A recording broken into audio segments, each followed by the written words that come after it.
There was only one very interesting thing about this fellow. His tzitzit were hanging out of his pants. And a friend of mine walks up to this fellow and says to this fellow, "Can I ask you something?" He says, "Please." "I see no kippah, long hair, earrings, everything looks secular, and tzitzit." You know what this fellow answered? He says, "There are thousands of us like that in Tel Aviv. I took on myself the tzitzit. I have a friend who puts on tefillin. I have a girlfriend who will light candles Friday night. We have all our things by which we try and keep in connection with the Jewish tradition." And then he said a marvelous word, which in many ways rabbis and even movements who mean well, outreach programs, have to read well and understand. This fellow said to my friend, "Leave us alone. Don't force us. We will grow into this ourselves, in our own way. We'll try very hard to become more religious. But we don't really need outreach programs who somehow forces this through our throats without really knowing exactly what it means. Do women have to cover their hair when they get married? My wife covers her hair. She walks around with a scheitel, as they call it. Right? And I would be very inconvenient, to be quite honest, if she would take it off. But since most of it, what I just said, she doesn't agree in any way with, I have no problem. I'm speaking about how much that personally bothers me, because I've seen it from so close. And I tell you also, and you're allowed to say this in my name to the rabbis. The problem is that very often, and that may be true about the Reform rabbis and conservative rabbis, and it is definitely true about Orthodox rabbis. They haven't looked properly into the soul of these people. They have not understood what went on. I shall not mention any names. When my father phoned the chief rabbi in Holland, I won't mention names, to allow me to get Jewish lessons when I was not Jewish.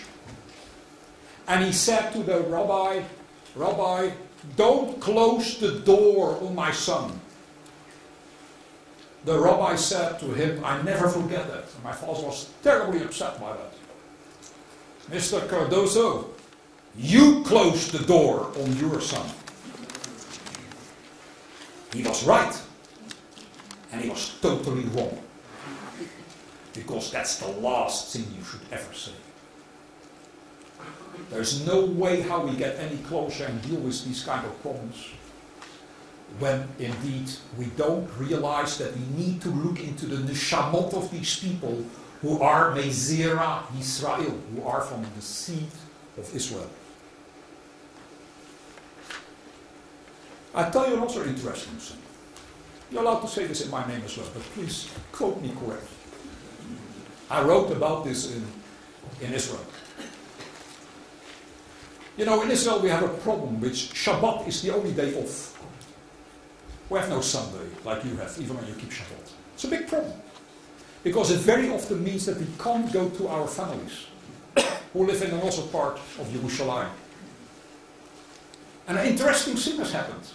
I know about quite a few Israelis, I've also met them in the army, who tell me, you know what, since I have to go and see my parents on Shabbat, that's the only day in the week I can do so, I'll take the car and I go there.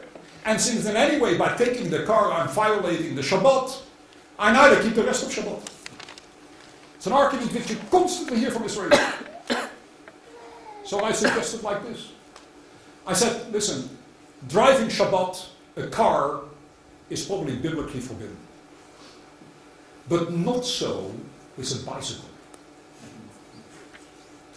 There is a very famous psak din, a halachic decision which is made by one of the most, you want to use that word, ultra-Orthodox Sephardi rabbis of a long time ago, by the name of the Ben Ish Chai. Was an unbelievable Kabbalist and halachic authority. Nobody will dispute for one moment how frum he was, how religious he was. I'm not frum, I'm just trying to be religious, but he was frum. And you know what he writes in the Teshuvah, which I can show you inside? He doesn't see any reason why we can't use bicycles on Shabbat. Especially when there's an Eruv, when you can carry in the streets. Because there's nothing wrong what you do when you use a bicycle. And in the Syrian community in Brooklyn, I come there every year, they bicycle on Shabbat to shul. Because that's their tradition. And if we would just apply this in Israel today, and we would say to many Israelis, you know what? Take the bicycle. If you tell me it is a maaseh chol, as we call it in Hebrew, that is to say it is a weekly kind of deed, and therefore one shouldn't do it on Shabbat, then I would answer them, that's only true about the Dutch. I traveled every day by bicycle to school. But Israelis, you never see a bicycle. If they take a bicycle, it is a lichvot Shabbat. For the honor of Shabbat. So why not introducing this? My dear friends, till this day I don't understand. Because many Israelis that way, and I say this also in relationship to people who want to convert, don't tell them that they can't use a bicycle. They can use a bicycle. And if in that way many people will say, okay, if I use a bicycle and I'm not by that desecrating Shabbat, I will also keep the rest of Shabbat. Israelis are very straight about these matters. If you keep it, you don't keep it. So they don't want double standards, let's say. But that would definitely solve a major problem. So there are many things which I'm saying over here, but I want you to realize one thing. I am not at all in favor just to be lenient. I don't think the answer is to make the Jewish tradition more lenient. I think that the issue is to make the Jewish tradition more meaningful. It is a wrong thing to make it easy. I tell you why. If you make things easy everywhere else in the world, people don't respect it anymore.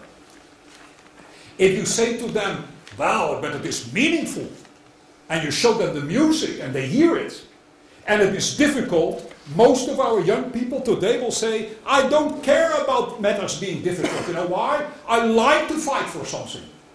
I don't need leniency. It's a wrong approach.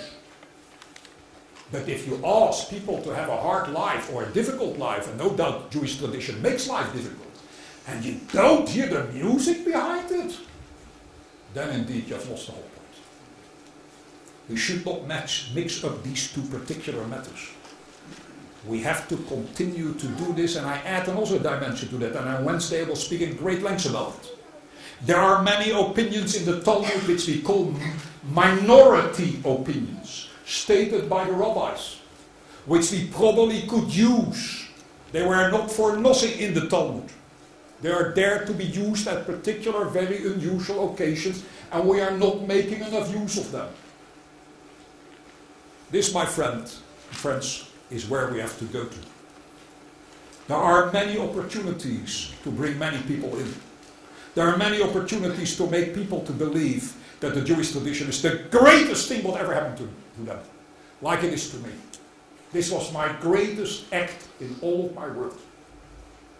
Don't tell my wife that it was even greater and a greater joy than when I got married to this beautiful woman. You know why? Because it opens up a world which is so fantastic. It is so deep. There is so much colors there.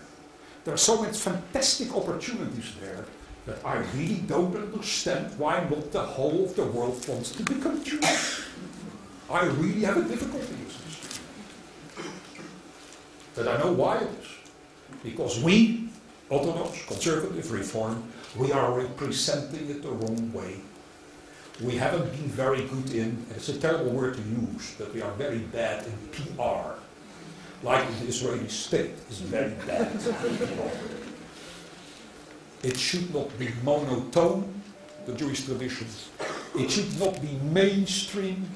It should not be, by the way, dogmas, which we constantly hear. You have to believe this and you believe that. And in my lecture about heresy tomorrow, I think, I will speak in great lengths about it. I'll make some PR for my lectures as well. But anyway, because all of this is much greater.